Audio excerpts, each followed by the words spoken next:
الحمد لله نحمده ونستعينه ونستغفره ونؤمن به ونتوكل عليه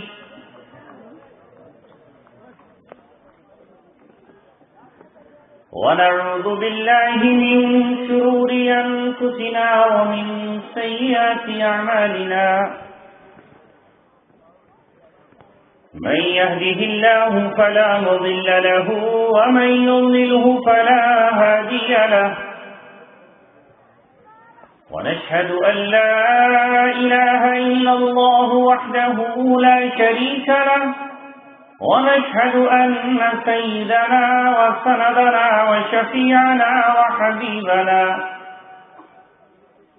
ومولانا محمدا عبده ورسوله صلى الله عليه وعلى آله وصحبه وسلم تسليما كثيرا كثيرا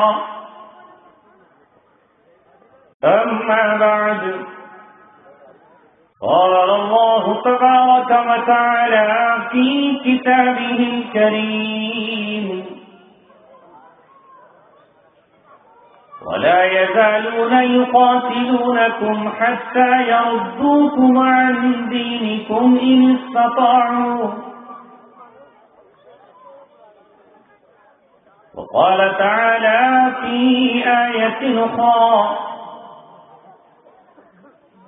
ولن ترضى عنك اليهود ولا النصارى حتى تتبع ملتهم وقال الله عز وجل يريدون ليطفئوا نور الله بأفواههم والله متم نوره صدق الله العلي العظيم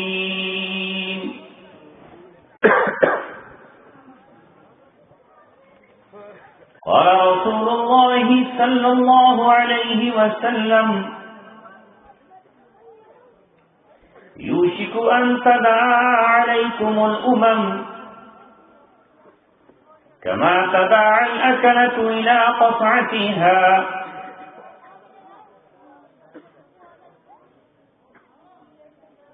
أو كما قال رسول الله صلى الله عليه وسلم فصدق رسوله النبي الكريم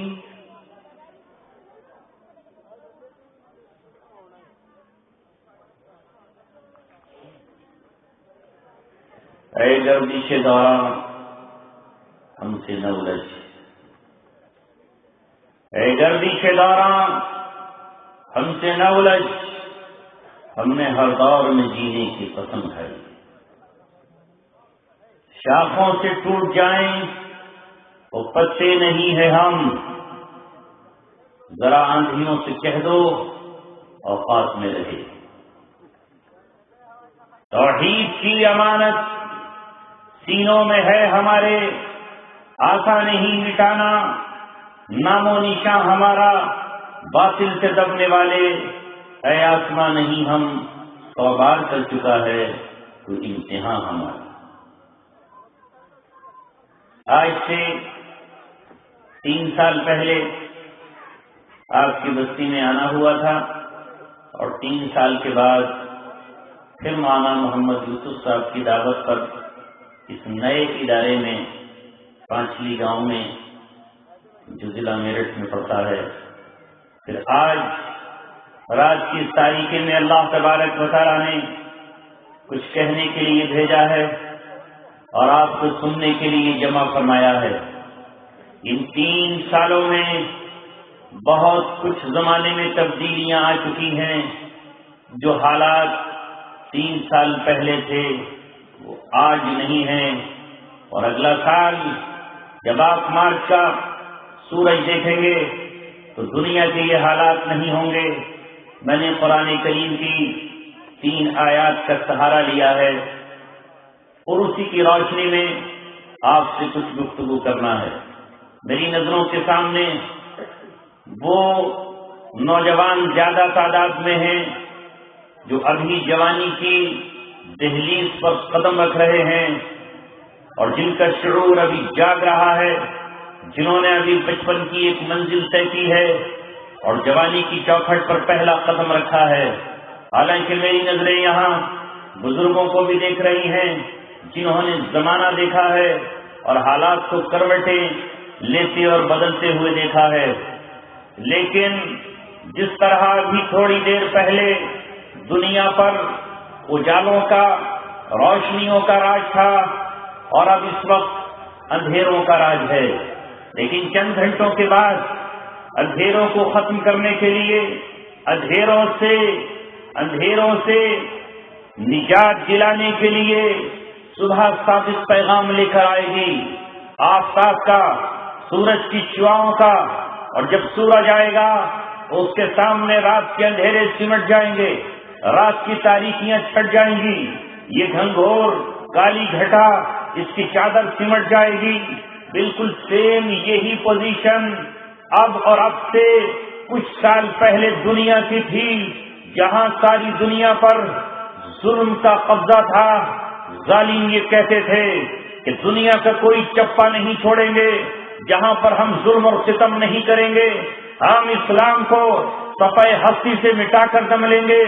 یہ نعرہ لگاتے ہوئے وہ آئے تھے کہ اب اسلام اور اسلام کے نام لیوا یا تو سولی پر چڑھا دیے جائیں گے، یا پھانسی کے تختوں پر لٹکا دیے جائیں گے، یا جیل کی سلاخوں میں ڈال دیے جائیں گے، یا ان کے سر قلم کر دیے جائیں گے، یا ان کے ہاتھ توڑ دیے جائیں گے، قرآن کریم پڑھنے والی زبانوں کو قلم کر دیا جائے گا، لب جو رب کی کتاب کی تلاوت کرتے ہوں گے انہیں تراش دیا جائے گا۔ لیکن زمانہ اچھی طرح اس وقت ساری دنیا کے منظر نامے کو دیکھ رہا ہے۔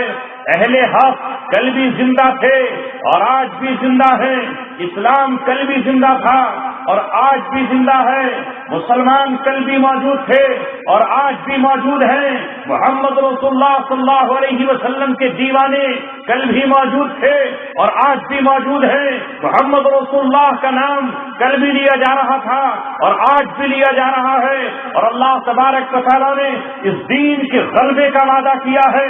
یہ دین مٹنے نہیں آیا، یہ فنا ہونے نہیں آیا، یہ ختم ہونے کے لیے نہیں آیا۔ ساری طاقتیں اکٹھی ہو جائیں۔ آج سے 1450 سال پہلے جب یہ دین ابھرا تھا پارا کی چوٹیوں سے، غار ہرا سے جب محمد رسول اللہ نے آواز لگائی تھی تو اس وقت کی ساری طاقتیں، اس وقت کی تمام قوتیں، اس وقت کے تمام بڑے بڑے سردار اور اس شخصیت کے خلاف کھڑے ہوئے تھے، قرآن کے خلاف کھڑے ہوئے۔ لیکن مکے کا 13 سالہ دور صحابہ کرام کا گزرا، وہ صحابہ کا کچھ نہیں بگاڑ پائے، ان کا بال پیکا نہیں کر پائے۔ محمد رسول اللہ صلی اللہ علیہ وسلم کو دبانا تو چاہا، لیکن جتنا دبایا اتنا ہی اسلام ابھرتا چلا گیا۔ شاعر نے یوں ہی نہیں کہا، اسلام کی فطرت میں قدرت نے لچک دی ہے، اتنا ہی ابھرے گا جتنا کہ دباؤ۔ اس لیے مسلمانوں مایوس ہو جانے کی ضرورت نہیں، گھبرانے کی ضرورت نہیں ہے۔ صحابہ کرام رضوان اللہ تعالی علیہم اجمعین سے جب یہ کہا جاتا تھا کہ تمہارے خلاف طاقت اکٹھی ہو رہی ہے، میں سیرت کی روشنی میں اس واقعے کو بتائے دیتا ہوں۔ جب رسول اللہ صلی اللہ علیہ وسلم میدان احد میں نکلے، جم کر مقابلہ ہوا، 300 منافق واپس چلے گئے، 700 رہ گئے۔ 700 نے ابو سفیان کے لشکر کا مقابلہ کیا، پیٹھ نہیں دکھائی، سینے پر زخم کھائے، اپنا خون زمین پر بہایا، احد کے دامن میں اپنے لہو سے اسلام کے گلشن کو سینچا، اسلام کے چمن کو پانی نہیں، پسینہ نہیں، بلکہ اپنا لہو دیا۔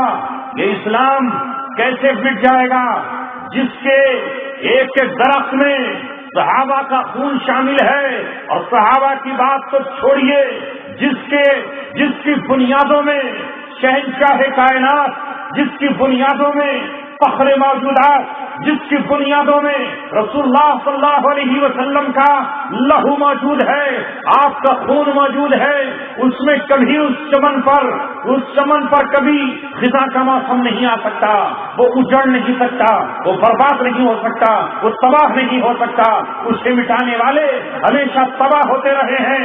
احد کے میدان میں 70 صحابہ کرام نے جان کی بازی لگائی، شہادت کا جام پیا اور تاج شہادت سر پہ سجایا، اور تاریخ میں یہ ثابت کر دیا کہ محمد رسول اللہ صلی اللہ علیہ وسلم کے غلام وہ ہوتے ہیں جو اپنی زندگی سے زیادہ، اپنی ماں اور بیٹیوں سے زیادہ، اپنی اولاد اور اپنے کھیتوں سے زیادہ، اپنے آپ سے زیادہ محبت اگر کرتے ہیں تو اسلام سے اور اسلام کے سرخیل محمد رسول اللہ صلی اللہ علیہ وسلم۔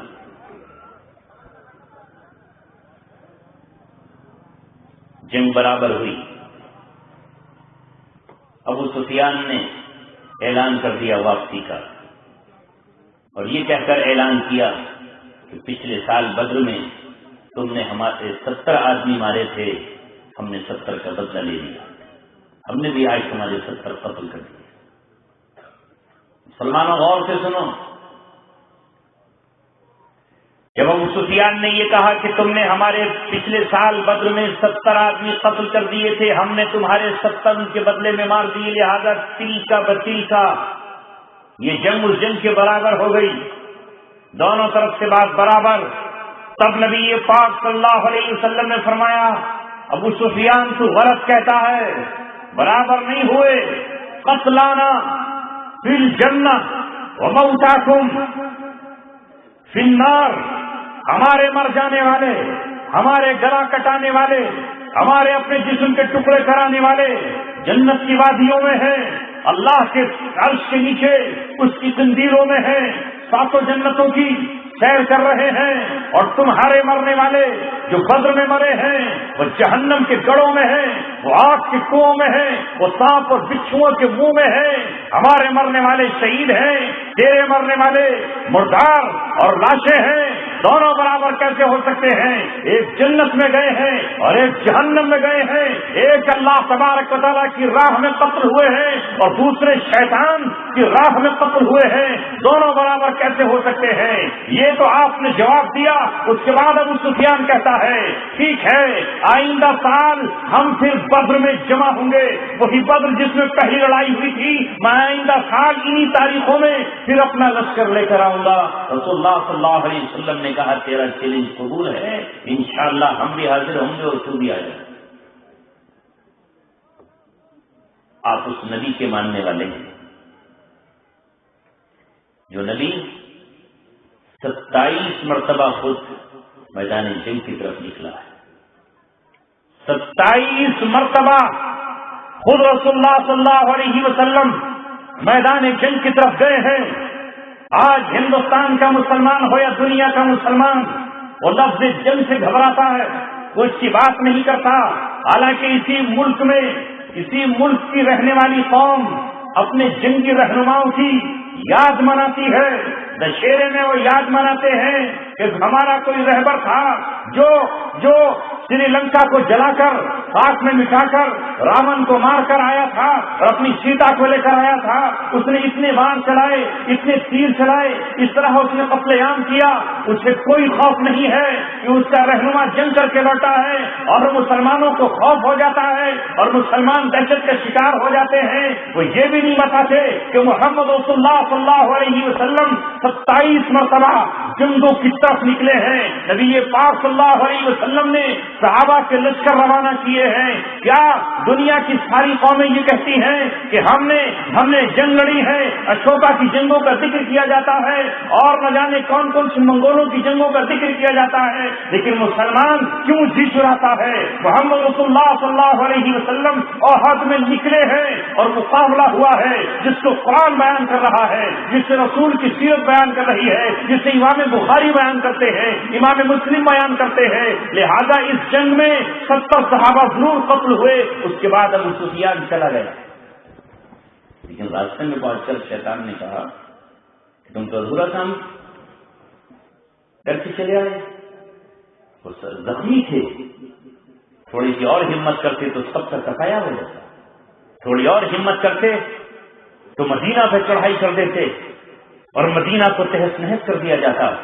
وہاں ٹھہر کر اس نے دوبارہ لوٹنے کا ارادہ کیا، ارادوں کو اللہ تبارک و تعالیٰ کو معلوم ہوا، اللہ تعالیٰ نے جبرائیل علیہ السلام کو بھیجا اور محمد رسول اللہ صلی اللہ علیہ وسلم سے کہا ابو سفیان کو اب یہ جرأت ہو رہی ہے کہ وہ واپس مدینے کی طرف آنا چاہتا ہے، لہذا آپ مدینے کی طرف نہ جائیں، نماز جنازہ بھی نہ پڑھیں، ابھی آپ شہداء کو دفن نہ کریں، بلکہ ابو سفیان کے قافلے کے پیچھے نکلنا ہے۔ ادھر محمد رسول اللہ صلی اللہ علیہ وسلم کے 700 صحابہ زخمی ہیں، مجھے آپ بتائیے کون زخمی نہ ہوگا جب دو عالم کا تاجدار اور سپہ سالار کمانڈر ان چیف محمد رسول اللہ کے 2 دانت شہید ہو چکے ہیں، چہرہ زخمی ہو چکا ہے، تو زخمی ہوگا کون نہیں؟ ان میں 700 زخمیوں کو حکم دیا جاتا ہے کہ مدینہ واپس نہیں جائیں، ساتھیوں کی لاشیں یہی چھوڑ دیں اور زخموں پر مرہم نہ رکھیں، پٹیاں نہ باندھیں۔ صحابہ کرام کو رسول اللہ صلی اللہ علیہ وسلم نے دعوت دی، اونٹوں اور گھوڑوں پر سوار ہو کر یہ صحابہ کرام مقابلے پر نکل کھڑے ہوئے، اور معلوم ہے یہ زخمی کہاں تک پہنچے؟ یہ زخمی حمراء الاسد تک پہنچے اور 6 میل تعاقب کیا۔ جب حمراء الاسد تک پہنچے تو ابو سفیان کو خبر پہنچی کہ محمد صلی اللہ علیہ وسلم تجھ سے جنگ کرنے کے لیے، تجھ سے فائٹ کرنے کے لیے، تیرا مقابلہ کرنے کے لیے زخمی حالت میں زخمی شیروں کی طرح آ رہے ہیں، تو اس کی ہوا اکھڑ گئی اور مکہ معظمہ چلا گیا۔ یہ کہلاتا ہے غزوہ حمراء الاسد۔ آج کی دنیا میں عیسائی مسلمانوں کو چیلنج کرتا ہے کہ ہمیں جنگ لڑنا آتی ہے، ہم چاہیں تو جاپان سے جنگ لڑیں، ہم چاہیں تو صومالیہ میں جنگ لڑیں، ہم جنگ کے ماہر ہیں، ہم چاہیں تو دنیا کے کسی خطے میں جنگ لڑیں۔ روس دنیا کو دھمکی دیتا ہے ہم جنگ کے ماہر ہیں، ہم جہاں چاہیں جنگ لڑیں، ہم جس کو چاہیں قتل کریں، ہم جس سمندر میں چاہیں اتر جائیں، ہم جس پر چاہیں ڈرون برسائیں، ہم جس پر چاہیں آگ برسائیں، ہم جس ملک میں چاہیں خون کی ہولی کھیلیں۔ مسلمان یہ کیوں نہیں کہتے، مسلمان آگے کیوں نہیں بڑھتے کہ تو جنگ کا ماہر کہاں ہے؟ جنگ کے ماہر تو مسلمان ہیں، اس لیے کہ محمد رسول اللہ صلی اللہ علیہ وسلم نے انہیں دفاعی جنگ بھی سکھائی ہے، اقدامی جنگ بھی سکھائی ہے۔ دشمن جب زیادہ طاقت میں ہو تو خندقیں کھود کر اور خندقوں کے پیچھے بیٹھنا بھی سکھایا ہے، جب دشمن طاقت میں ہو تو گوریلا وار بھی محمد رسول اللہ صلی اللہ علیہ وسلم نے سکھایا ہے۔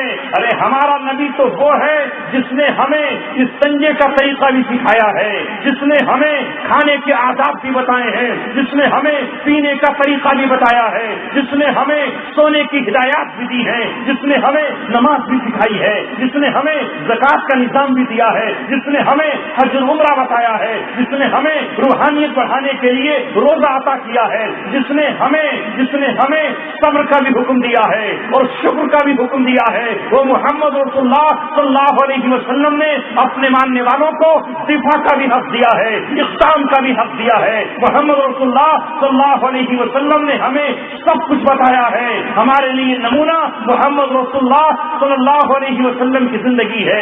مکہ کے 13 سال بھی ہمارے لیے نمونہ ہے، بدر کا میدان بھی نمونہ ہے، احد کا دامن بھی نمونہ ہے، غزوہ احزاب بھی نمونہ ہے، غزوہ تبوک بھی نمونہ ہے، غزوہ طائف بھی نمونہ ہے، صلح حدیبیہ بھی ہمارے لیے نمونہ ہے، اور فتح مکہ بھی ہمارے لیے نمونہ ہے۔ نعرہ تکبیر، نعرہ تکبیر۔ جناب حضرت مولانا مفتی عبدالسمیع صاحب، شہدائے اسلام، دشمنان اسلام۔ اگلے سال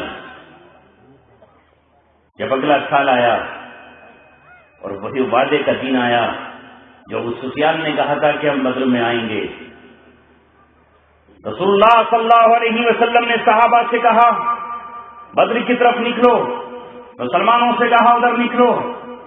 ادھر ابو سفیان کو ڈر یہ ہوا کہ اگر میں گیا تو حال کہیں بدر جیسا نہ ہو جائے، کہیں احد کا انتقام نہ لے لیا جائے، تو اس نے افواہ پھیلانے کے لیے تاکہ وہ لوگ بدر کی طرف نہ جائیں، نعیم بن مسعود عمرے کے لیے آئے ہوئے تھے، نعیم بن مسعود اشجعی آئے ہوئے تھے، ان سے کہا کہ میں تمہیں 10 اونٹ انعام میں دوں گا، تم مدینہ پہنچ کر افراتفری میں پھیلاؤ اور یہ افواہیں پھیلاؤ کہ مکے والوں نے بڑی تیاریاں کر رکھی ہیں، اس بار تو وہ تمہیں اپنے قدموں سے رون ڈالیں گے، اس بار تو وہ تمہیں تحس نحس کر دیں گے، اس بار تو وہ تمہیں موت کی گھاٹ اتار دیں گے، تم جو عہد میں بچے تھے ان کو بھی وہ صفایا کر دیں گے، میں دیکھ کر آ رہا ہوں۔ لہٰذا جب صحابہ تیاری میں تھے تو نعیم بن مسعود اپنے گھوڑے پر سوار ہو کر آیا اور اس نے کہا کہ مسلمانوں، تمہیں معلوم نہیں تمہارے خلاف بہت بڑی طاقت آ رہی ہے، بہت بڑی جمعیت آنے والی ہے،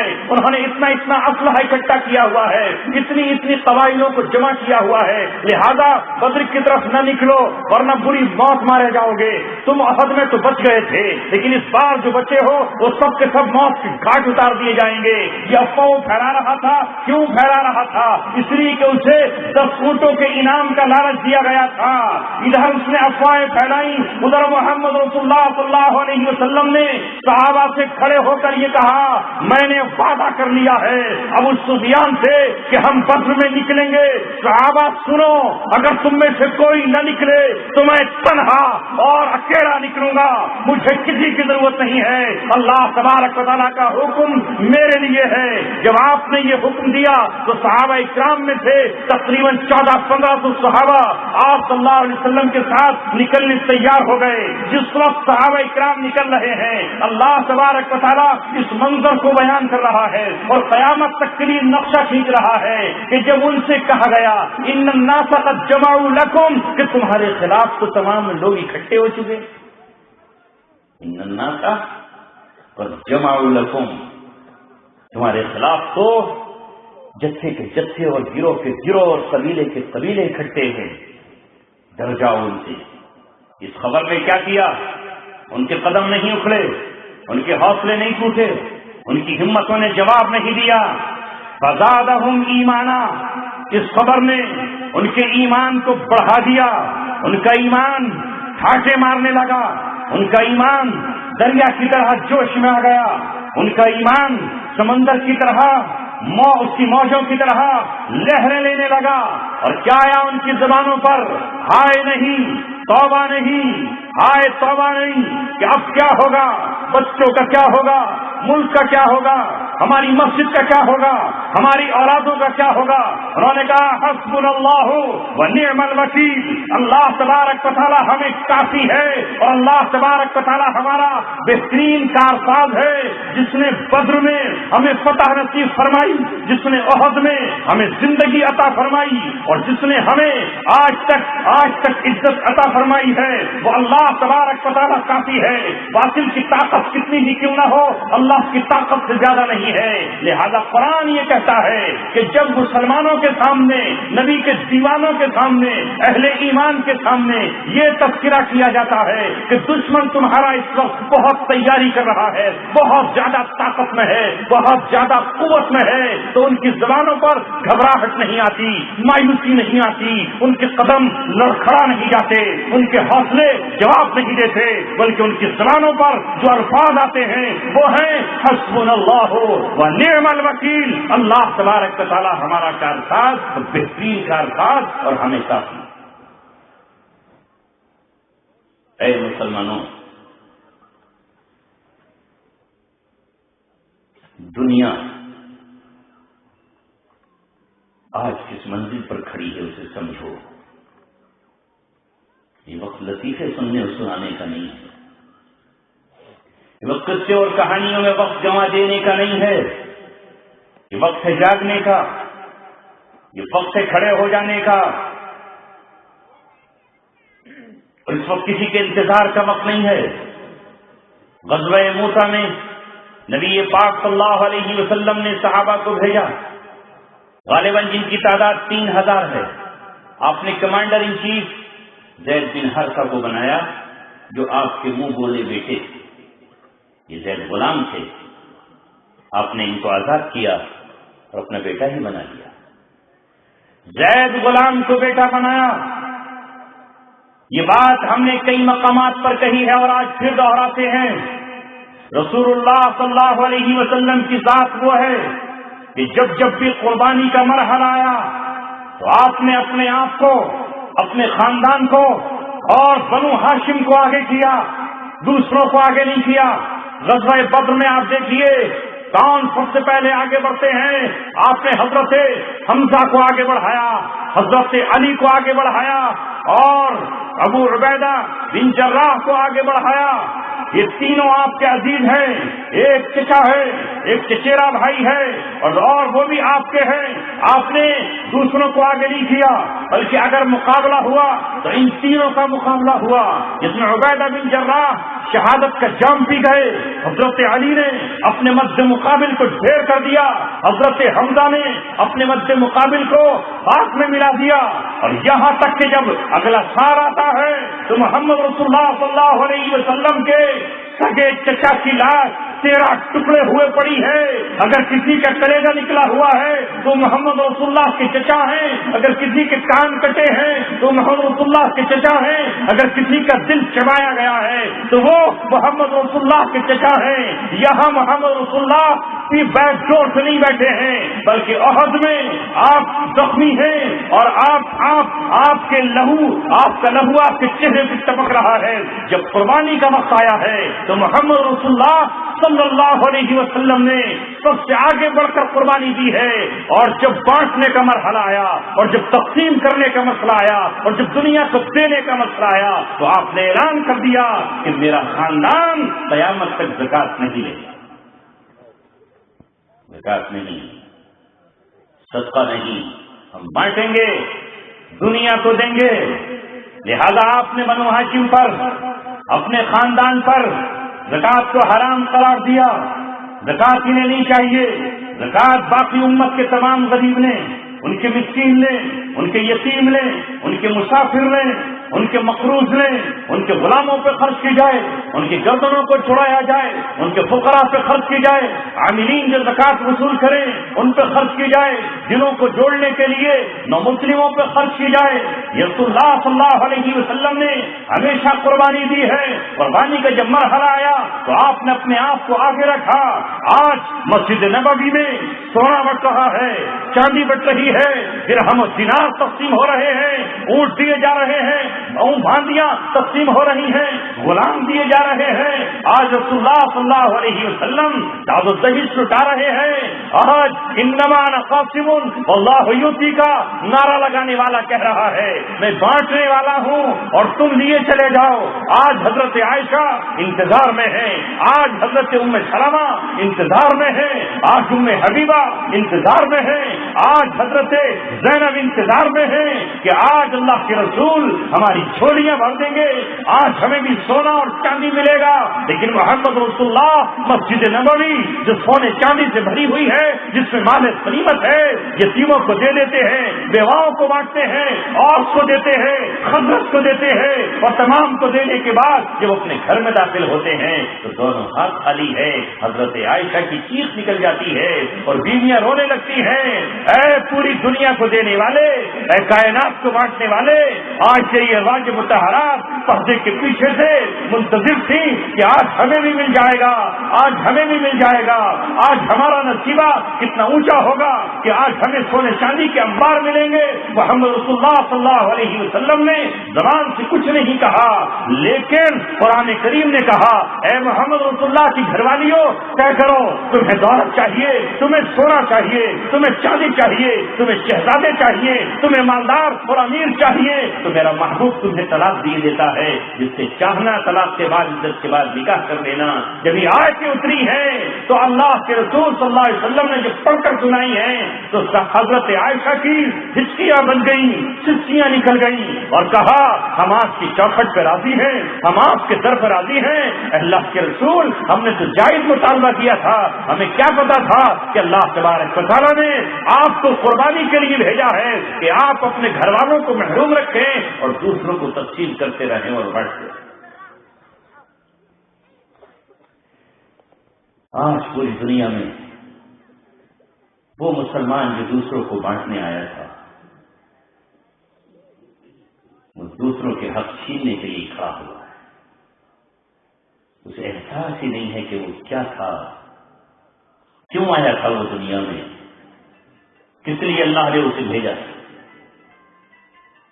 قربانی کا مرحلہ آیا تو رسول اللہ نے سب سے آگے اپنے آنکھ کو رکھا، اور جب مال و دولت کا مسئلہ آیا تو آپ نے اپنے کو پیچھے کر لیا۔ حضرت فاطمہ کو غلام اور بانجی نہ دی، انہیں یہ کہہ کے واپس کر دیا، اے میری بیٹی، ابھی تو احد کے شہداء کے یتیم موجود ہیں، ابھی تو بدر کے کچھ یتیم موجود ہیں، ان کے باپ شہید ہوئے ہیں، مجھے باندیاں انہیں دینی ہیں، مجھے غلام انہیں دینے ہیں۔ تو تحفے کے طور پر سبحان اللہ، الحمدللہ اور اللہ اکبر لے کر کے چلی جا، اس تصویر کو پڑھ لینا، تیرے ذمہ کی تھکن دور ہو جائے گی۔ یہی تصویر فاطمہ کہلاتی۔ بہرحال نبی پاک صلی اللہ علیہ وسلم، آپ کے صحابہ بدر میں نکلے ابو سفیان کے چیلنج کو قبول کرتے ہوئے۔ ابو سفیان نے مکہ سے تیاریاں کی، لیکن جب پتہ چلا کہ آپ مدینہ میں بدر کے میدان میں پہنچ چکے ہیں تو ابو سفیان بہانہ بنا کر گرمی بہت ہے، قحط پڑا ہوا ہے، لہذا واپس چلا گیا۔ صحابہ نکلے، 7 دن تک یہاں رہے، یہاں میلہ لگا ہوا تھا، بازار لگا ہوا تھا، تجارت کرتے رہے، مال حاصل کرتے رہے۔ اللہ تبارک و تعالیٰ فرماتا ہے فانقلبوا بنعمت من اللہ، اللہ تبارک و تعالیٰ کی نعمت اور فضل لے کر لوٹے۔ لم یمسسہم سوء، انہیں نہ زخم پہنچا نہ پیاس لگی، اللہ تبارک و تعالیٰ انہیں سب کچھ عطا فرمایا۔ یہ ہے محمد رسول اللہ صلی اللہ علیہ وسلم کی شان، آپ ان کے ماننے والے ہیں۔ لہذا اگر زمانہ آج مجھے اور آپ کو چیلنج کرتا ہے اور ہم سے یہ کہا جاتا ہے کہ زمانے میں تمہیں مٹا کر ختم کر دیا جائے گا، تو ہم آگے بڑھ کر یہ کہیں کہ ہم مٹنے کے لیے پیدا نہیں ہوئے، ہم تو زندہ رہنے کے لیے پیدا ہوئے ہیں۔ محمد نبی پاک صلی اللہ علیہ وسلم کا یہ واقعہ میں آپ کو سنا رہا تھا کہ آپ نے غزوہ موتا پر حضرت زید بن حارثہ کو، جو آپ کے منہ بولے بیٹے تھے، ان کو کمانڈر ان چیف بنا کر بھیجا، اور آپ نے بتا دیا کہ زید بن حارثہ شہید ہو جائے تو جھنڈا جعفر طیار کو دے دے، اور جعفر طیار بھی شہید ہو جائے تو جھنڈا عبداللہ بن رواحہ کو دے دینا، اور عبداللہ بن رواحہ اگر شہید ہو جائے تو پھر جھنڈا تم جس کو چاہو اس کو اپنا امیر خود منتخب کر لینا۔ یہ 3 کمانڈر آپ نے نامزد کر دیے، نامنیٹ کر دیے، اور 4تھے کمانڈر کو آپ نے مسلمانوں پر چھوڑ دیا کہ جس کو باصلاحیت سمجھو اسے اپنا امیر بنا دے۔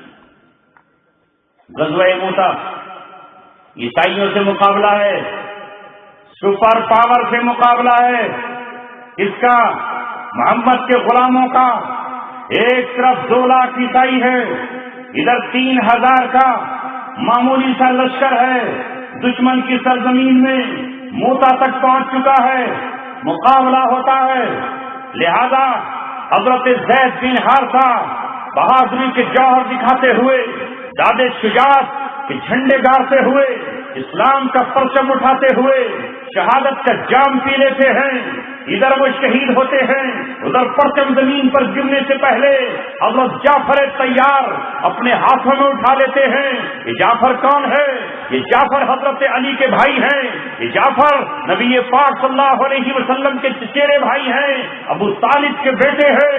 جعفر رضی اللہ تعالیٰ نے پرچم اپنے داہنے ہاتھ میں اٹھایا، دشمنوں نے دائیں ہاتھ کاٹا تو جھنڈا بائیں ہاتھ میں اٹھا لیا۔ جب بایاں ہاتھ کٹ کر زمین پہ گرا تو جھنڈے کو اپنے منہ سے دانتوں میں تھام لیا اور زرف مقابلہ کرتے رہے، یہاں تک کہ دشمن نے جب سر پہ تلوار ماری تو جھنڈا نیچے گرنے سے پہلے عبداللہ بن رواحہ نے اپنے ہاتھ میں اٹھا لیا۔ محمد رسول اللہ کو مدینہ میں نظر آ رہا ہے۔ آپ نے صحابہ سے کہا، لو زید بن حارثہ شہید ہو گیا۔ ہاں زید بن حارثہ دنیا سے رخصت ہو گئے۔ پھر آپ نے کہا پرچم جعفر کے ہاتھ میں ہے، دائیں ہاتھ کٹا تو اسلام کا جھنڈا بائیں ہاتھ میں ہے، بایاں ہاتھ بھی کٹ چکا ہے، وہ جھنڈا ان کے دانتوں میں ہے۔ جعفر اس سے پہلے تیار نہیں تھے، جعفر کو اس شہادت کے بعد تیار کا خطاب ملا ہے۔ یہ لقب کس نے دیا؟ یہ اللہ نے لقب دیا۔ تیار کہا جاتا ہے پرندے کو، اڑنے والا پرندہ۔ ادھر جعفر شہید ہوئے، ادھر جنت سے پہنچے رسول اللہ نے دیکھا کہ آج میرا بھائی جنت میں اپنے 2 بازو سے دیے ہیں اللہ نے. اے جعفر تیرے دنیا کے ہاتھ کٹے ہیں لیکن جنت کے بازو ہم نے تجھے دے دیے ہیں. ان بازوؤں سے پوری جنت میں تو جہاں چاہے وہاں جا سکتا ہے. اسی دن سے انہیں جعفر تیار کہا گیا. اس کے بعد عبداللہ بن رواحہ نے پرچم اپنے ہاتھ میں تھاما. 2 لاکھ عیسائیوں سے مقابلہ ہے. دنیا کی سپر پاور سے اسلام ٹکرا رہا ہے. مسلمان مقابلہ کر رہے ہیں. نتیجہ یہ ہوا کہ عبداللہ بن رواحہ شہید ہو گئے. جھنڈا نیچے گرا. نیچے گرے ہوئے جھنڈے کو گھوڑے ابھی دوڑتے ہوئے جا رہے ہیں کہ ایک معمولی سپاہی آیا. اس نے اسلام کا جھنڈا گرا ہوا دیکھا. اس نے اپنے ہاتھوں میں اٹھا لیا. اٹھا کر یہ کہا جب تک ایک مسلمان زندہ رہے گا اس پرچم کو اپنے ہاتھوں میں اوپر لہراتے رہیں گے جو رسول اللہ کے ہاتھوں سے بنایا ہوا تھا. اسلام کا جھنڈا ہوا کرتا تھا. اسلام کا زمانے میں پرچم ہوا کرتا تھا. اس کا نام کبھی عقاب ہوا کرتا تھا, کبھی وہ کالے رنگ کا تھا, کبھی وہ سفید رنگ کا تھا. وہ ایسا نہیں تھا کہ مسلمانوں کا جھنڈا نہ ہو. یہ کون سوچ سکتا تھا کہ ایک دن مسلمان اپنے جھنڈے کو بھول جائیں گے اور اپنے جھنڈے کا کلر تک وہ نہیں یاد نہیں. نعرہ تکبیر, نعرہ تکبیر. جناب حضرت مولانا مفتی عبدالسمیع صاحب, آل رسول, آل رسول, اصحاب پیغمبر, اصحاب پیغمبر, دشمنان اسلام مرد آباد. جب اس پرچم کو ایک عام سپاہی نے اٹھایا, تاریخ اس کا نام بھی نہیں بتاتی.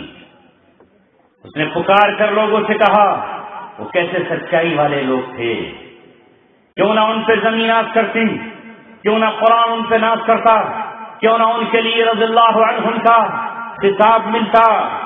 ہمارے جیسا کوئی ہوتا تو اچھل پڑتا کہ میں کمانڈر بنا دیا گیا.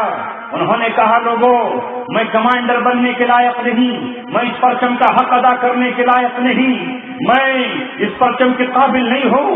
میں نے تو زمین پر گرا ہوا دیکھا تو اپنے ہاتھوں میں تھام لیا. تمام مجمع نے پکار کر کہا اسلام میں رسول اللہ کے دیوانے نام اور نسب نہیں دیکھتے, خاندان اور کنبہ نہیں دیکھتے, قبیلے اور بڑی بڑی ڈگریاں ہم نہیں دیکھتے.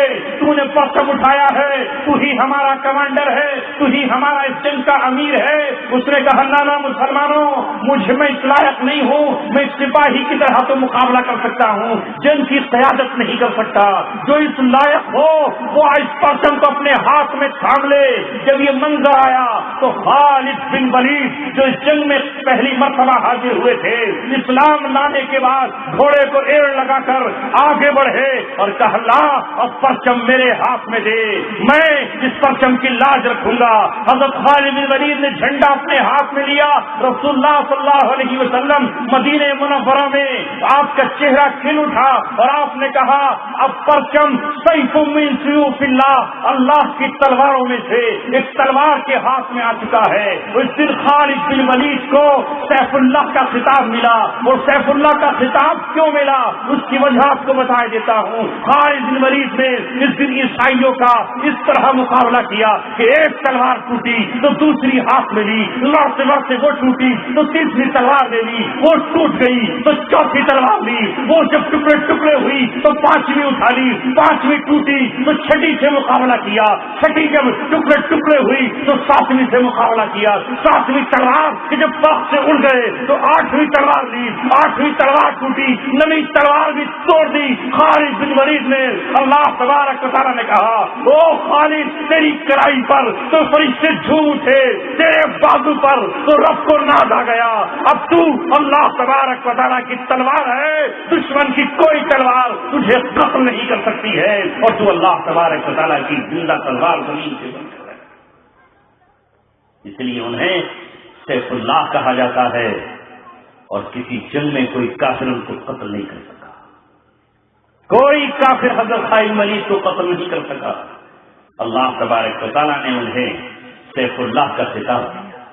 اے عزیزو, نوجوانوں اور دوستوں, بہت زمانہ ہوا خواب غفلت میں پڑے ہوئے دشمن قرآن پڑھتا رہا اور اعتراض کرتا رہا, اور ہم قرآن کریم پڑھنے سے جی چراتے رہے. وہ ایک ایک زمین پہ قبضہ کرتا رہا، زمین پہ ننگا ناچ ناچتا رہا۔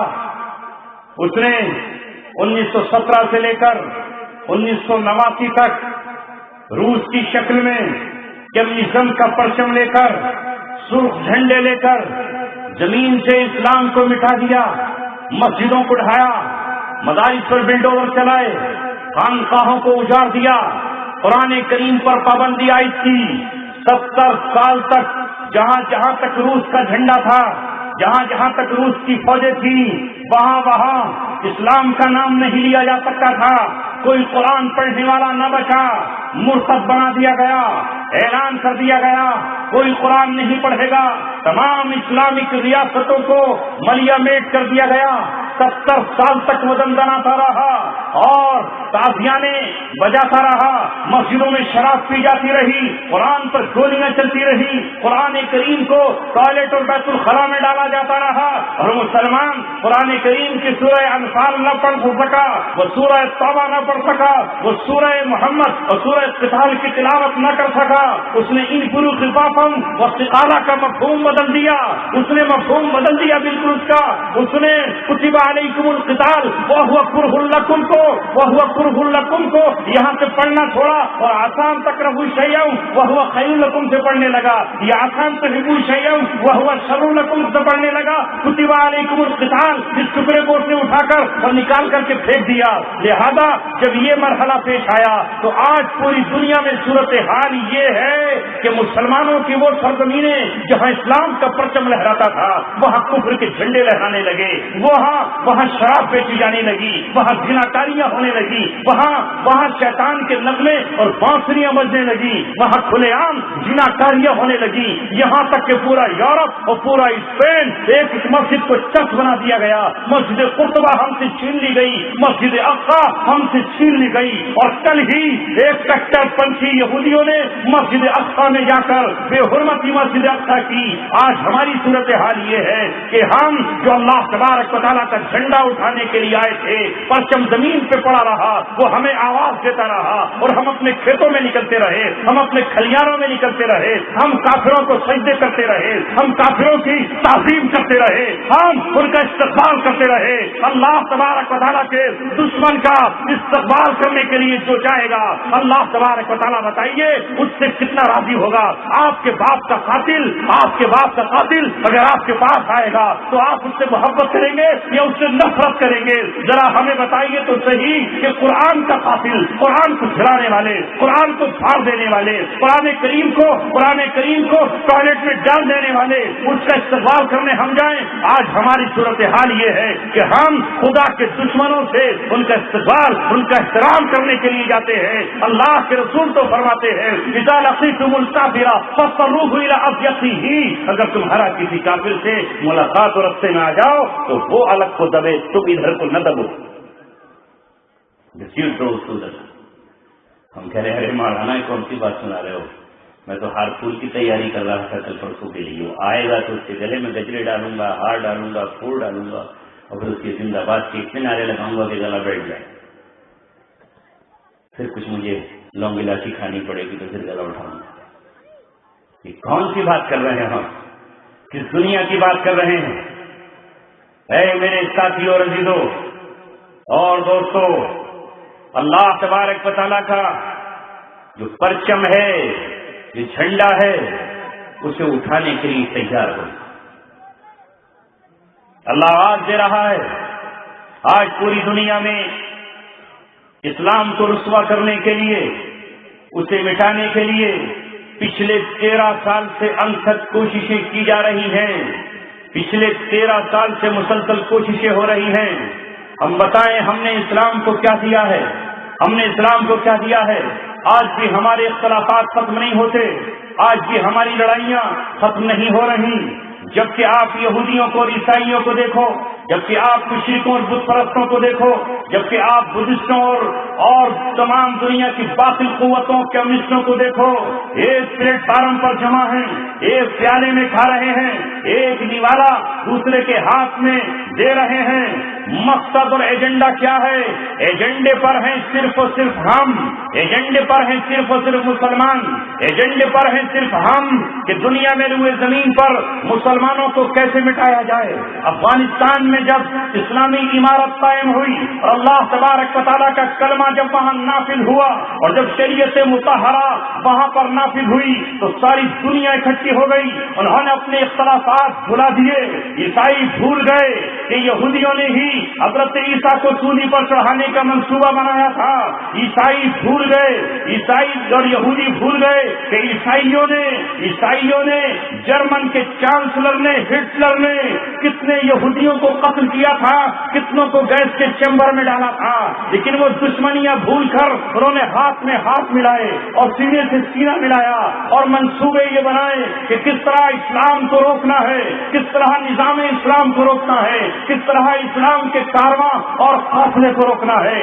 ابلیس چھڑبڑا اٹھا، ابلیس بلبلا اٹھا، ابلیس تڑپ اٹھا اور اس نے اپنے کارندوں کو حکم دیا، ارے یہ اسلامی عمارت اگر ایک ٹکڑے پر نافذ ہوئی ہے تو اس کی برکتیں کل کہیں ایسا نہ ہو کہ ملک شام میں پہنچ جائیں، اس کی برکتیں کہیں عراق میں نہ پہنچ جائیں، اس کی برکتیں کہیں صومالیہ نہ پہنچ جائیں، اس کی برکتیں کہیں ملک سوڈان نہ پہنچ جائے، یہ جنوبی افریقہ میں نہ پہنچ جائے. لہذا اسے روک کر ختم کر دو، تحت نہت کر دو.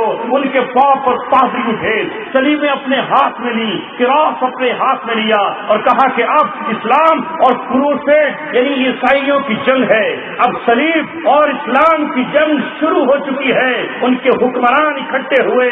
بس نصیبی ہے ہماری، افسوس ہے ہمارا کہ ان کی قیادت حکمران کر رہے تھے اور ہمارے حکمرانوں کا حال یہ تھا کہ ان کے تلوے چاٹ رہے تھے اور اللہ کو سجدہ کرنے کے بجائے ان کو سجدے کر رہے. وہ اکٹھے تھے اور اکٹھے ہوئے، ایک نہیں ساری دنیا کا کفر اکٹھا ہوا. ایک فوج کے بس کی بات نہ تھی. وہ جانتے تھے کہ مسلم قوم وہ قوت ہے جسے صفائے ہستی سے مٹانے کے لیے ساری شیطانی طاقتوں کو جمع ہونا ہوگا. سارے شیطان جمع ہوئے، لیکن اگر متحد نہ ہوا تو مسلمان حکمران جمع نہ ہوئے، ان کے فوجی جمع نہ ہوئے، ان کے دانشور جمع نہ ہوئے. اگر کچھ لوگوں نے پرچم اٹھایا تو عام مسلمانوں نے جھنڈا بلند کیا.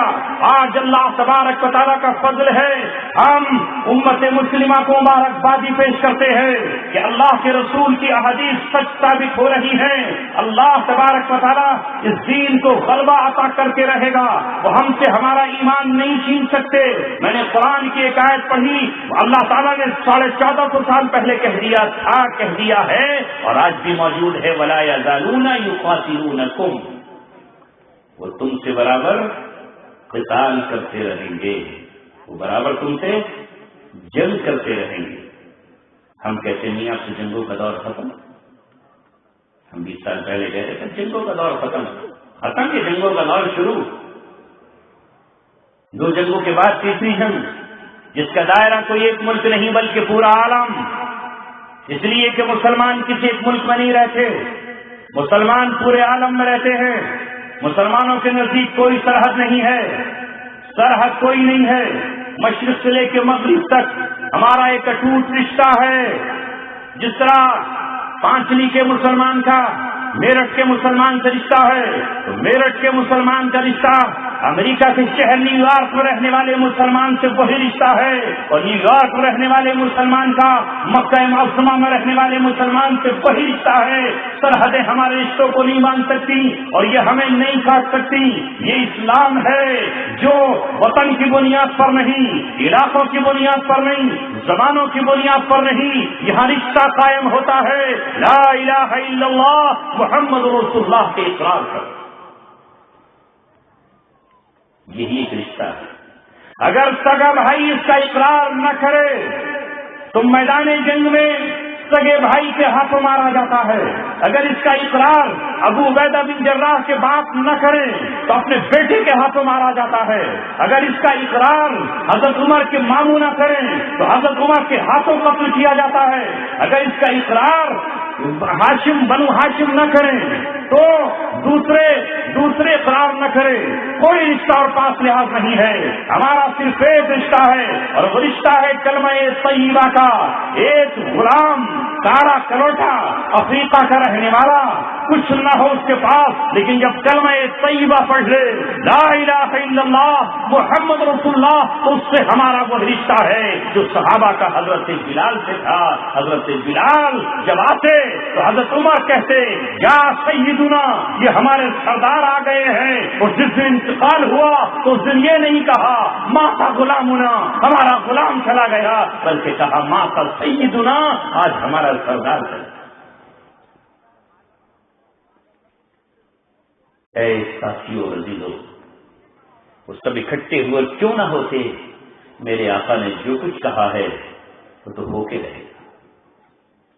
وہ آپ سے راضی نہیں ہوں. اس آیت میں تو بتایا گیا کہ وہ تم سے جنگ کرتے رہیں گے. آج بھی کر رہے ہیں کہ نہیں؟ آج بھی ہو رہی ہے کہ نہیں؟ ہم کہہ رہے ہیں نہیں اب نہیں ہوگی، اب ضرورت نہیں ہے. جب رسول اللہ سے وہ نہ مانے، رسول پاک صلی اللہ علیہ وسلم سے نہ مانے، تو کیا ہم سے مان جائیں گے؟ آپ لوگ کہتے ہیں آج میاں اپنے اخلاق صحیح کر لیجئے، وہ خود بخود صحیح ہو جائیں گے. کیا کوئی یہ کہہ سکتا ہے جس ہستی کو قرآن کہہ رہا ہے وَإِنَّكَ لَعَلَىٰ خُلُقٍ عَظِيمٍ، آپ تو اخلاق کے اعلیٰ معیار پر ہیں. ہاں وہ ہستی کہ جس نے اخلاق کا نمونہ یہ پیش کیا ہو کہ کبھی کسی کا کچھ نہ لیا، لیکن اسی کے راستے میں وہ پتھر، اسی کے راستے میں وہ کانٹے بچھا رہے ہیں. وہی اخلاق کے جو اعلیٰ معیار پر تھا اسی کے خلاف تو مشورہ ہو رہا ہے. یہ میری تیری خبر نہیں، یہ رب کا فرمان ہے. وَإِذْ يَمْكُرُ بِكَ الَّذِينَ كَفَرُوا، وہ وقت یاد کرنے کے قابل ہے کہ جب آپ کے دشمن آپ کے خلاف چالیں چل رہے تھے لِيَقْتُلُوكَ، کہ وہ آپ کو قتل کر دیں.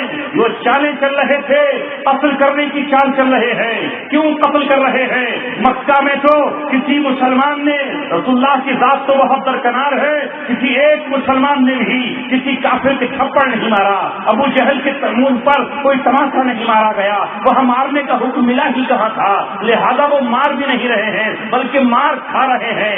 کوئی بتا سکتا ہے کہ بلال نے امیہ کی پٹائی کی ہو؟ کوئی بتا سکتا ہے کہ حضرت عمار نے کسی کو مارا ہو؟ وہاں مارنے کا حکم ہی کہاں تھا؟ وہاں تو یہ تھا کفو ایدیکم، اپنے ہاتھوں کو روکے رکھو، فاعفو واصفحوا، ابھی ذرا درگزر کرو، ابھی ذرا معاف کر دو، حتی یاتی اللہ بامری، اللہ تبارک و تعالیٰ حکم دے گا. لیکن اللہ تبارک و تعالیٰ بھی مکہ میں حکم نہیں دے گا. لیکن یہ مکے ہی کی تو زندگی ہے کہ جہاں حضرت سمیہ کے 2 ٹکڑے کر دیے گئے، جہاں حضرت عمار کو پیٹا گیا، یہ مکہ ہی تو ہے جہاں حضرت ابو بکر کو مکہ نہیں خانہ کعبہ کے اندر زد و کوب کیا گیا. یہ طائف کی گلیاں ہی تو ہیں جہاں محمد رسول اللہ صلی اللہ علیہ وسلم پر اتنے پتھر برسائے کہ آپ بے ہوش ہو کر زمین پر گر گئے. اور جب آپ اٹھا نہیں جا رہا تھا تو آپ کے بازو پکڑ کر گھسیٹنا شروع کر دیا ہے. کوئی نہیں کہہ سکتا ہے کہ آپ نے طائف میں کچھ کہا ہو، آپ نے کوئی بد اخلاقی کی ہو. ان سرداروں ہی سے تو بات کی تھی، لیکن باطل کے سامنے آپ کون سا اخلاق پیش کریں گے؟ یہ اخلاق آپ پیش کریں گے اس کے سامنے؟ رسول اللہ نے اخلاق پیش نہیں کیا تھا، اخلاق پیش کیا تبھی وہ نہیں مانے.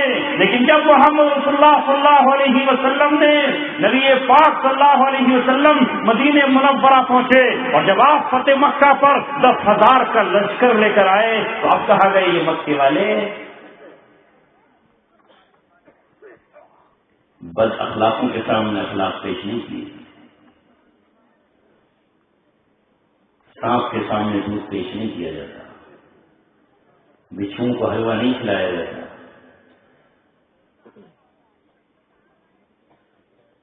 جو اخلاق کے لائق ہوں انہی کے سامنے اخلاق پیش کیے جاتے ہیں.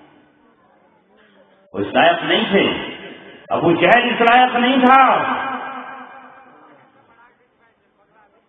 ابی بن خلف اور امیہ بن خلف اور جتنے بدر میں یہ 70 نکلے تھے وہ اخلاق برتنے کے لائق نہیں تھے.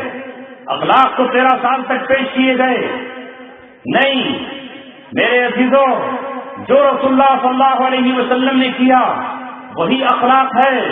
جب آپ صلی اللہ علیہ وسلم نے جو بنو نذیر کے ساتھ کیا، آج کی دنیا ہوتی تو ہنگامہ کٹ جاتا کہ مدینے سے بنو نذیر کو نکال دیا. نکالا کہ نہیں نکالا؟ بنو قریظہ جن کے 700 جوانوں کو حضرت سعد بن معاذ کے فیصلے کے مطابق جن کو انہوں نے حکم بنایا تھا، رسول اللہ نے اپنی نظروں کے سامنے مدینہ کے بازاروں میں خندقوں کے اندر انہیں قتل کیا گیا۔ جو غداری کی سزا ہے، جو معاہدہ توڑ دینے کی سزا ہے، یہی سزا قرآن میں ہے، یہی سزا تورات میں ہے، اور اس سزا کو ان پہ نافذ کیا گیا۔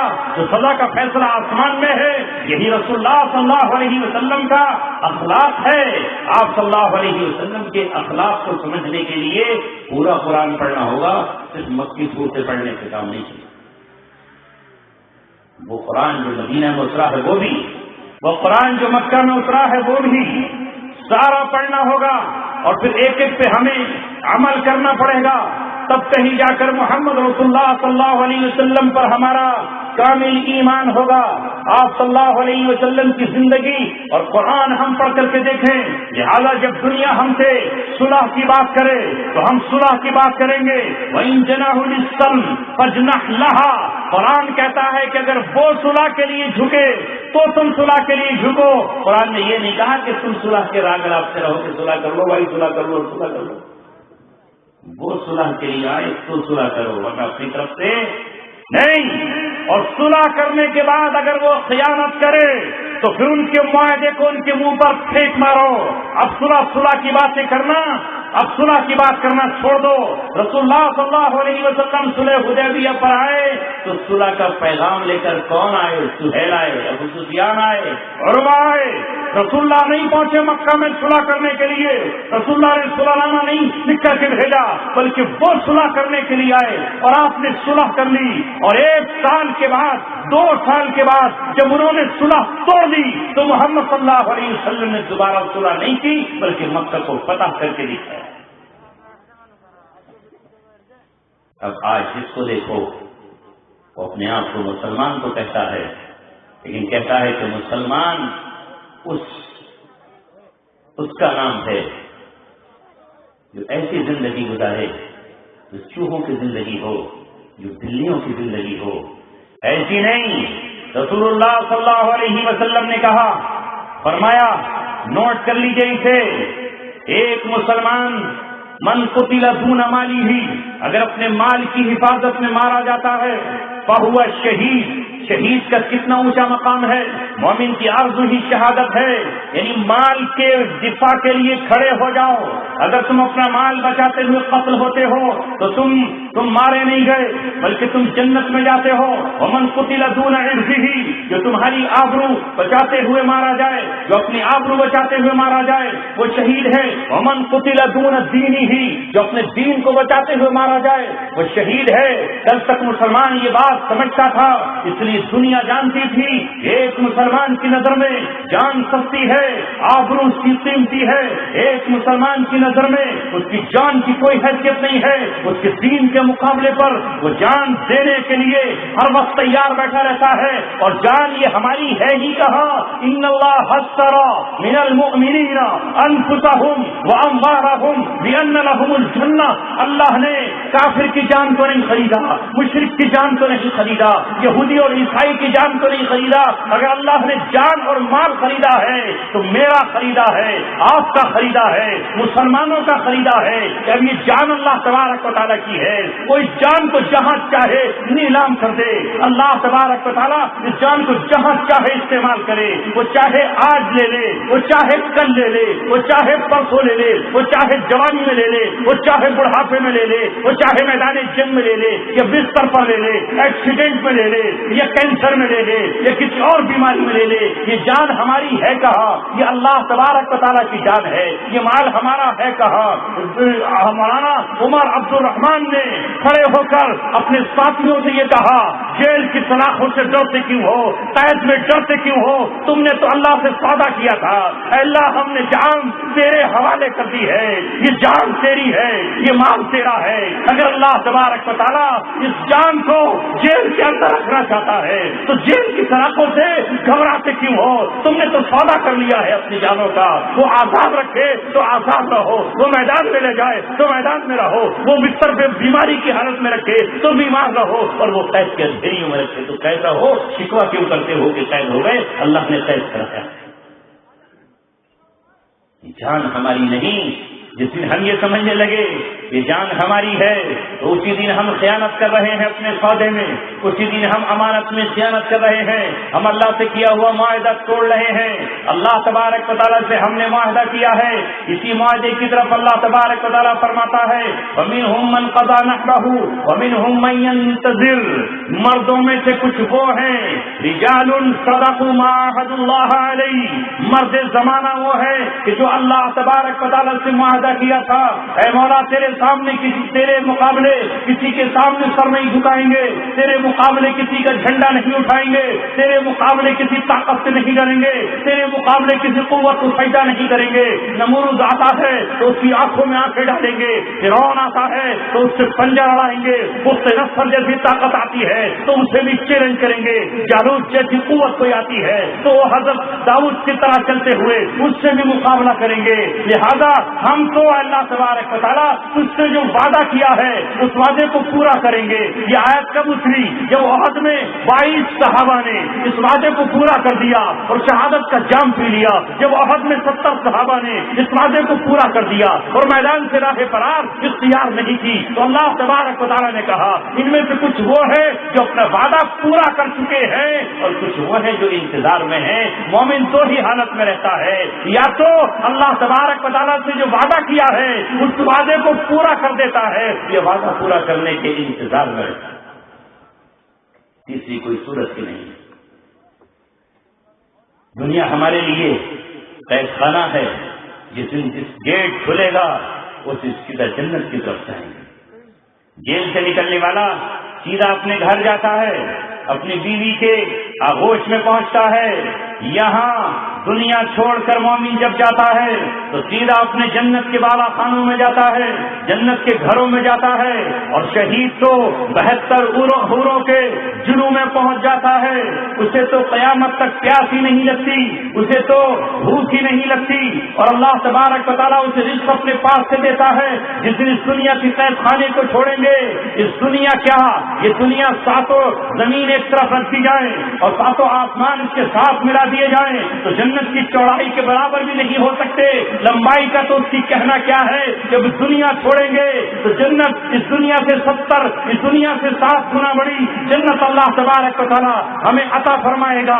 یہاں کی بیوی چھوڑیں گے تو جنت کی حور ملے گی. یہاں کی بیوی تو نخرے دکھاتی ہے، یہاں کی بیوی تو ہم سے روٹ جاتی ہے، یہاں کی بیوی تو اپنی منمانی اس کی نہ کرے تو ہم سے کتنی مرتبہ خفا ہو جاتی ہے. ہم اسے مناتے ہیں لیکن وہ جنت کی حور نہ کبھی روٹھے گی، نہ کبھی ناراض ہوگی، نہ کبھی اس کے چہرے پر خفگی آئے گی. وہ حوریں ہمارا انتظار کر رہی ہیں، ان سے ہماری منگنی ہو چکی ہے. منگنی کے بعد جس دن دنیا کو چھوڑیں گے اس دن شادی کا پیغام اللہ تبارک و تعالیٰ کی طرف سے خود بخود پہنچے. اے مسلمانوں، اس تمنا میں جیو کہ اللہ تبارک و تعالیٰ آپ سے اپنا کوئی کام لے. بات ختم کر رہا ہوں. 13 سال پہلے عیسائیوں نے ثابت کر دیا جو اللہ نے فرمایا وَلَن تَرْضَىٰ عَنْكَ الْيَهُودُ وَلَا النَّصَارَىٰ حَتَّىٰ تَتَّبِعَ مِلَّتَهُمْ. یہ یہودی عیسائی تم سے راضی نہیں ہیں. لاکھ ان کی تعریفیں کرو، لاکھ ان کے قصیدے گاؤ، لاکھ ان کے سامنے اپنا سر جھکاؤ. ان کا نظام ایسا ہے، ان کا ڈسپلن ایسا ہے، وہ ایسے ہیں ویسے ہیں. ہاں یہ کتنے اچھے ہیں. ان سے پہلے انسان اپنی داڑھی نہیں مڈاتا تھا. رسول اللہ صلی اللہ علیہ وسلم کے دور میں 2 قاصد آئے تھے عیسائیوں کے. دو قاصد آئے تھے اور انہوں نے ان کی داڑیاں مڑی ہوئی تھی. انہی نے تو یہ شروعات کی ہے, انہوں نے ہی تو اسلام کو ماتھے پر کلنگ لگایا ہے. آپ صلی اللہ علیہ وسلم نے فرمایا تھا اگر تم قاصد نہ ہوتے, اگر تم ایلچی نہ ہوتے تو میں تمہارے دونوں کے سر قلم کر دیتا. تصور نہیں ہو سکتا تھا زمانے میں. ہندو سماج کے ساتھیوں کو دیکھو ان کی بھی داڑیاں ہوتی ہیں, اور آپ سکھوں کو دیکھو تو ان کی بھی داڑیاں ہوتی ہیں, اور مسلمان تو داڑیاں رکھتے ہی تھے. یہ کمبخت وہ عیسائی ہیں کہ جنہوں نے داڑیاں صاف کرائیں اور داڑیاں صاف کرا کر اس کلچر کو پوری دنیا میں مسلط کر دیا.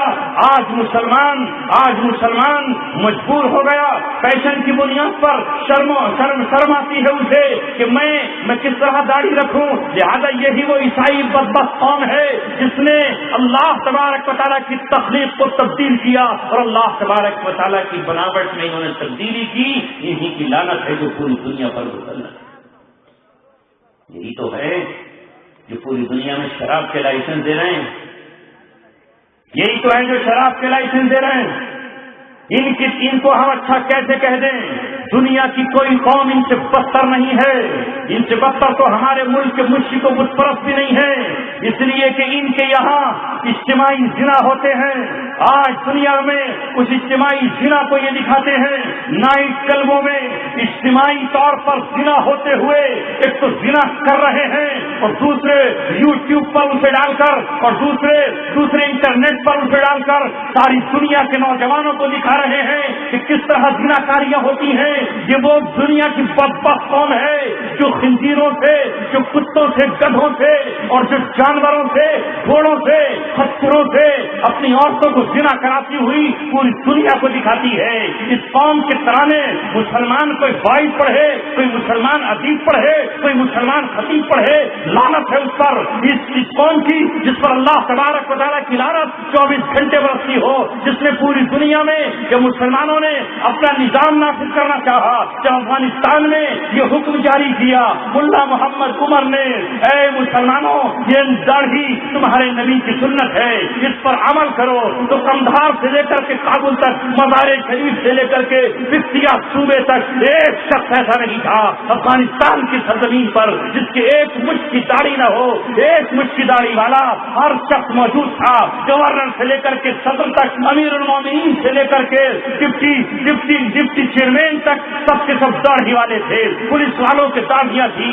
یہ کون ہے دنیا کے بدبخت لوگ جنہوں نے آ کر افغانستان پر حملہ کیا اور جبرن داڑھیوں پر اس طرح کرا دیا, اور نبی پاک صلی اللہ علیہ وسلم کی سنت کو جبرن روکا ہے, اور اس کے لیے انہوں نے پوری دنیا کی طاقت کو اکٹھا کر لائے, اتنی بارود برسائی کہ پہاڑوں کے دل دہل گئے, اتنا گولا برسایا کہ زمین راکھ بن گئی. اتنا انہوں نے ظلم و ستم کیا, 10 ٹن کے بارود زمین پر گرائے ہیں تاکہ یہ داڑھی والی قوم دنیا سے فنا ہو جائے, مٹ جائے. لیکن اے عیسائیوں, ہم تمہیں چیلنج کرتے ہیں, محمد رسول اللہ صلی اللہ علیہ وسلم کے غلاموں نے تمہیں للکارا تھا, اور للکار کر ملا محمد عمر نے آخر میں اپنے ساتھیوں سے یہ کہا تھا کہ آپ شہروں سے الگ ہو جاؤ اور غاروں میں چلے جاؤ, پہاڑوں میں چلے جاؤ, نہ مجھ سے ملاقات ہو یا نہ ہو, جب تک ایک امریکی یہاں موجود ہے اس وقت تک ان پر حملہ آور ہو جاؤ, یہ ظالم قوم یہاں سے باہر چلی جائے. میرا اللہ تبارک و تعالیٰ محافظ ہے, مجھے تمہاری ضرورت نہیں ہے. لہذا پھر اگر دوبارہ اسلامی خلافت قائم ہوگی تو ملاقات ہو جائے گی, اور اگر نہیں قائم ہوئی تو جنت میں ملاقات ہوگی. اللہ تبارک و تعالیٰ کے یہاں تم سے ہماری ملاقات ہو جائے گی. اللہ رب العزت نے اس شیر کو کھڑا کیا, اور آپ دیکھ رہے ہیں ان 13 سالوں میں انشاءاللہ چند مہینوں کی بات ہے, بس 1 سال کی بات ہے, وہاں پھر وہی نظام آئے گا جہاں چاروں طرف ہر مسلمان کے چہرے پر درد. کیوں خباثت ان کے بیان نہیں کرتے؟ دنیا کی وہ قوم جو اپنی ماں کے ساتھ زنا کی تعلیم دیتی ہو, جو بہنوں کے ساتھ زنا کی تعلیم دیتی ہو, جو بیٹیوں کے ساتھ زنا کی تعلیم دیتی ہو, وہ قوم دنیا کی اچھی قوم ہو سکتی ہے.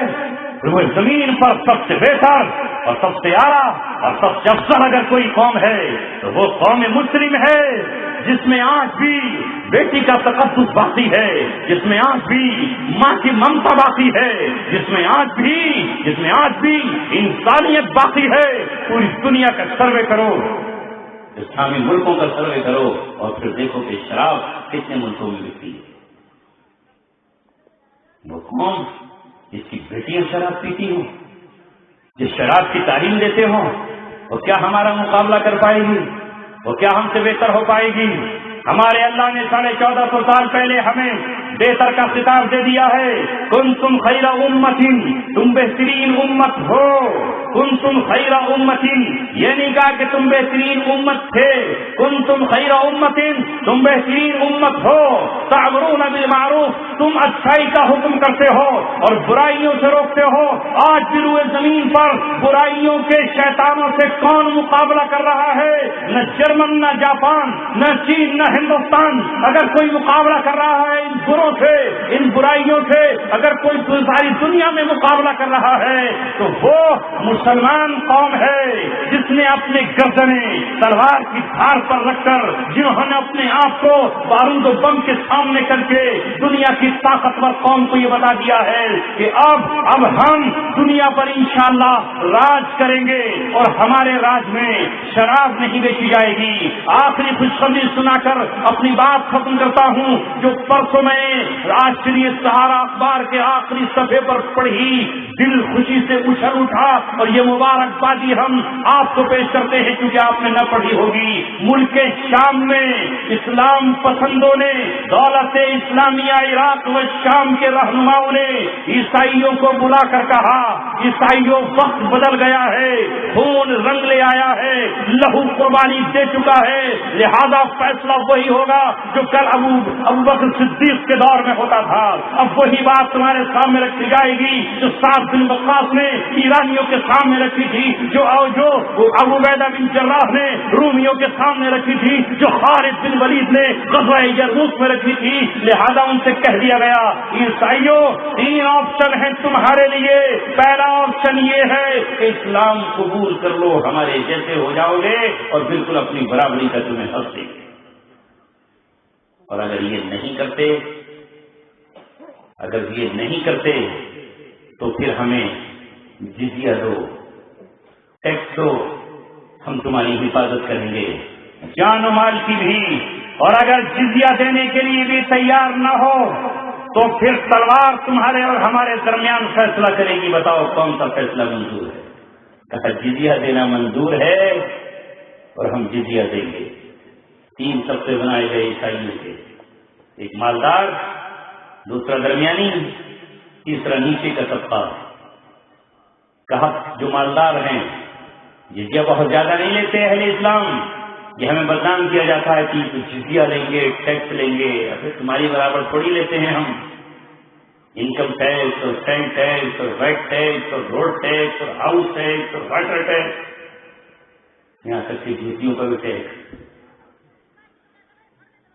کتنا جزیہ رکھا ہے؟ کل 13 گرام سونا سال میں 2 بار دینا ہوگا، کل 13 گرام سونا، وہ بھی مالداروں کو، جو ان کا درمیانی ہے انہیں اس کا آدھا، اور جو تیسرے درجے کے لوگ ہیں انہیں اس کا بھی آدھا، تو زیادہ ہے۔ اس کے بدلے میں جان کی حفاظت، مال کی حفاظت، آبرو کی حفاظت، لہو کے ایک قطرے کی حفاظت۔ ایسا نہیں ہوگا جیسے یہ لوگ کرتے ہیں، سب کچھ لے لیں اور اس کے بعد قتل عام بھی کریں اور پھر بھی کچھ نہ ہو۔ اسلام پوری طرح سے حفاظت کرے گا۔ اگر کوئی ان کا قتل کرتا ہے اور اس کا قصاص مانگتا ہے تو قصاص دیا جائے گا۔ ہاں، ساتھ ہی یہ کہا کہ ٹھیک ہے اس ملک میں رہو گے، لیکن اب دور بدل گیا ہے۔ تیرے تاؤ اور نانا نے یہ کہا تھا 11 ستمبر 2001 کے بعد جب کروسیڈ جنگ شروع ہو چکی ہے، اب صلیب کا اور اسلام کا ٹکراؤ ہے، صلیب غالب ہو کر رہے گی اور اب ہم اسلام کو بٹھائیں گے۔ یا بھی تیرا وہ تاؤ اور نانا زندہ ہے، اس سے کہہ دے کہ ملک شام میں اب عیسائی صلیب نہیں لہرا سکیں گے، صلیب نہیں لہرائی جائے گی۔ صلیب کی عبادت تم کر سکتے ہو لیکن سڑکوں پر اسے لے کر نہیں آؤ گے، اپنی عبادتیں اپنے گرجا گھروں میں کرو گے، شراب اس ملک میں نہیں بیچو گے، اور خنزیر کے گوشت کی بھی تجارت نہیں کرو گے. تأمرون بالمعروف وتنہون عن المنکر کا منظر زمین پر دکھایا ہے. عالم اسلام میں خبریں گئی ہوں گی, اللہ تبارک و تعالیٰ خوش ہو گیا ہوگا.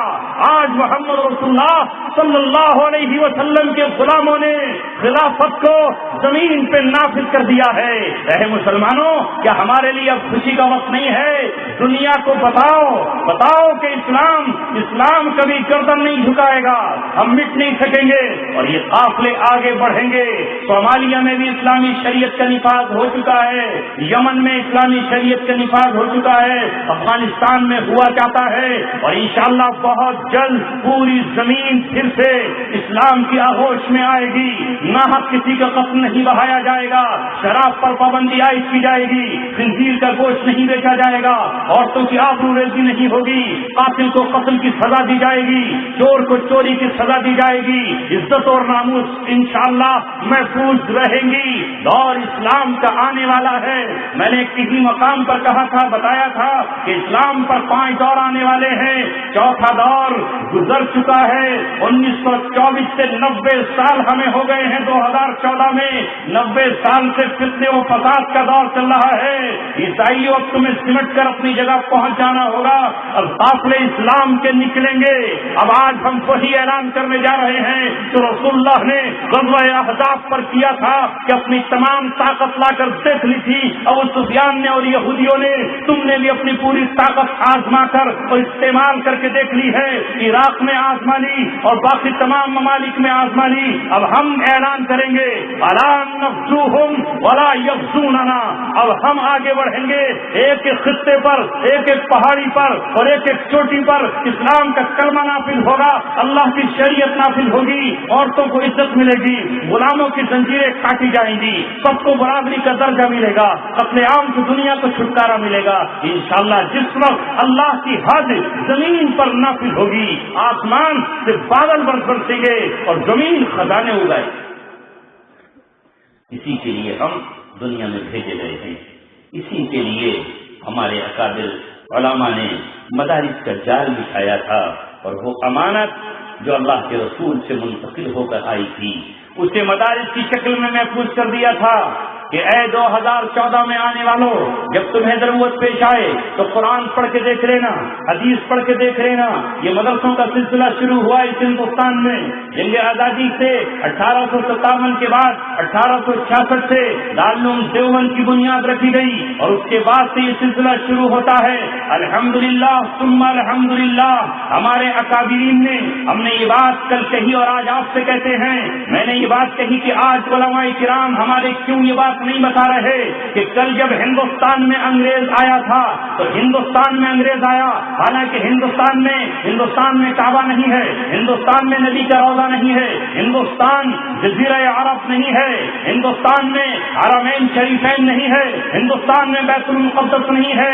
جب اس نے ہندوستان میں قدم رکھا اور جب ایسٹ انڈیا کمپنی نے ہندوستان کے کچھ حصوں پر قبضہ کر لیا تو دلی کی مسجد میں بیٹھ کر وہ مسجد جو ابھی پچھلے سال نظر آئی تھی, اس مسجد میں بیٹھ کر شاہ عبد العزیز رحمت اللہ علیہ نے فتویٰ دیا, لوگ انگریز کے خلاف کھڑے ہو جاؤ اور انگریز کا مقابلہ کرو. لہذا انگریز کے مقابلے پر نواب سراج الدولہ نے بنگال میں علم بغاوت بلند کیا. نواب سراج الدولہ کی شہادت کے بعد سلطان ٹیپو رحمت اللہ علیہ نے انگریز کے دانت کھٹے کر دیے. اس کے بعد علماء کرام اٹھے اور انگریزوں سے مقابلہ کیا. جب ہندوستان پہ انگریز قابض ہوتا ہے تو یہاں کے مسلمان اور یہاں کی دوسری دیگر قومیں دونوں مل جاتی ہیں.